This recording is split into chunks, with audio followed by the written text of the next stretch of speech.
અંકલેશ્વર અને વાલિયા વિસ્તારમાં સોલાર પ્લાન્ટમાંથી થયેલ કેબલ ચોરીના 3 ગુનાનો ભેદ લોકલ ક્રાઇમ બ્રાન્ચે ઉકેલ્યો છે. પોલીસે 2 આરોપીઓને ઝડપી પાડ્યા છે, જ્યારે 3 આરોપીઓ હજુ ફરાર છે.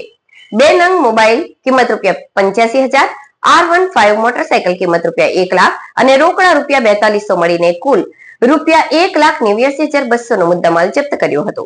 બનાવની વિગતો અનુસાર ગત મહિને અંકલેશ્વરના સૈદપુર ગામની સીમમાં આવેલ સોલાર પેનલ પ્લાન્ટમાંથી 1,20,000ના કોપર વાયરની ચોરી કરી તસ્કરો ફરાર થઈ ગયા હતા. અજાણ્યા ચોર 1,20,000ના કેબલની ચોરી તેમજ અન્ય ₹8 લાખના કેબલને નુકસાન કરી ગયા હતા.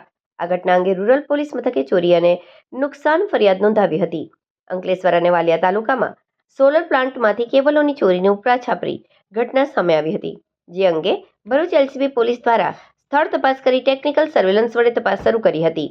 દરમિયાન એલસીબીના MM રાઠોડની ટીમને બાતમી મળી હતી કે અંકલેશ્વર અને વાલિયામાં થયેલ સોલાર પ્લાન્ટના કેબલ ચોરીના બંને આરોપીઓ વાલિયાના મેરા ગામના ટર્નિંગ પાસે બ્લુ કલર R15 મોટરસાયકલ સાથે હાજર છે.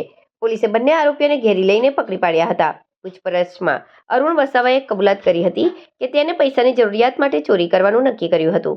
તેને પોતાના મિત્ર નિલેશ વસાવા, જીગો વસાવા, મેહુલ વસાવા અને વિશાલ વસાવા સાથે મળીને છેલ્લા 1 મહિનામાં અંકલેશ્વર અને વાલિયા વિસ્તારમાં 5 અલગ-અલગ સોલાર પ્લાન્ટમાંથી કેબલ ચોરી કરી હતી. ચોરી કરેલા કેબલમાંથી નીકળ્યું કોપર મોસાલી ખાતે ભંગારનો વેપાર કરતા મોઇન સૈયદને વેચ્યું હતું. પોલીસે 2 આરોપીઓની ધરપકડ કરી છે, જ્યારે 3 આરોપીઓ અને ચોરીનો માલ ખરીદનાર વ્યક્તિને વોન્ટેડ જાહેર કર્યા છે.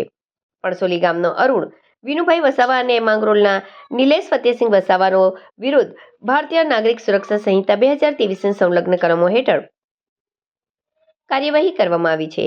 આ ગુનામાં પોલીસે આરોપી પાસેથી 2 નંગ મોબાઈલ કિંમત 85,000, R15 મોટરસાયકલ કિંમત ₹1 લાખ અને રોકડા ₹42,000 મળીને કુલ ₹1,89,200 નો મુદ્દામાલ કબજે કર્યો છે.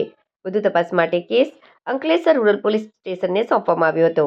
તો આ ચોરીમાં સંડોવાયેલ જીગો વસાવા, મેહુલ વસાવા, વિશાલ વસાવા અને ચોરીનો માલ ખરીદનાર મોઇન સૈયદ વોન્ટેડ જાહેર કરી તેમને ધરપકડ